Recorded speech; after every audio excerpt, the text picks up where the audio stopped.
In 1 Chronicles chapter 9, the focus shifts from genealogies and family lines to the people who lived in Jerusalem after the Babylonian exile. After tracing the tribes of Israel and the descendants of key families, the writer now shows how God preserved a faithful remnant. He restored his people to their land and allowed them to rebuild their homes in Jerusalem. The chapter begins by reminding readers that all Israel was recorded in genealogical records. It also explains why the people had been taken into exile.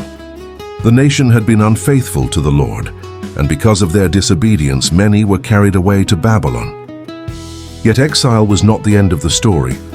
After years in a foreign land, some Israelites returned to Jerusalem and began rebuilding their lives. Among the first to settle in the city were people from the tribes of Judah, Benjamin, Ephraim, and Manasseh. The chapter then highlights the different groups who helped restore worship and community life in Jerusalem. Special attention is given to the priests, who continued their sacred duties before the Lord. Men such as Jedaiah, Jehoiarib, and Jashan are mentioned among the priestly families serving in the city. The Levites are also listed. These men had important responsibilities connected to worship, teaching, and caring for the temple. Families descended from Merari, Asaph, and other Levitical lines continued the work that God had assigned to them generations earlier. Another important group was the gatekeepers. These men guarded the entrances to the temple and protected the sacred areas.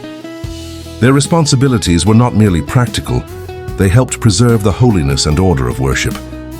The chapter explains that some gatekeepers were stationed at different gates around the temple, while others were entrusted with overseeing temple treasures, supplies, and sacred objects. Their work ensured that worship could continue properly and that God's house remained cared for. The descendants of Korah are also specifically mentioned among the gatekeepers serving the temple. Their ancestors had once been associated with rebellion during the days of Moses, but later generations faithfully served in God's house. This serves as a reminder that God can redeem family histories and use future generations for his purposes. The chapter also describes Levites who prepared offerings, cared for temple furnishings, mixed incense, baked the bread used in worship, and led music before the Lord.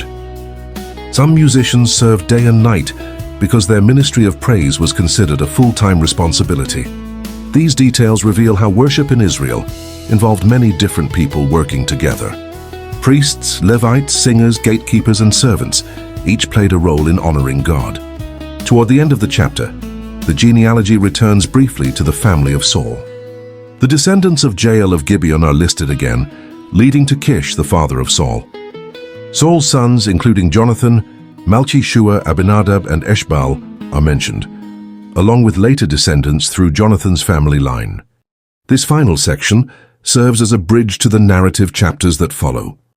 The genealogies are coming to an end, and the story will soon return to the historical events surrounding Saul and David.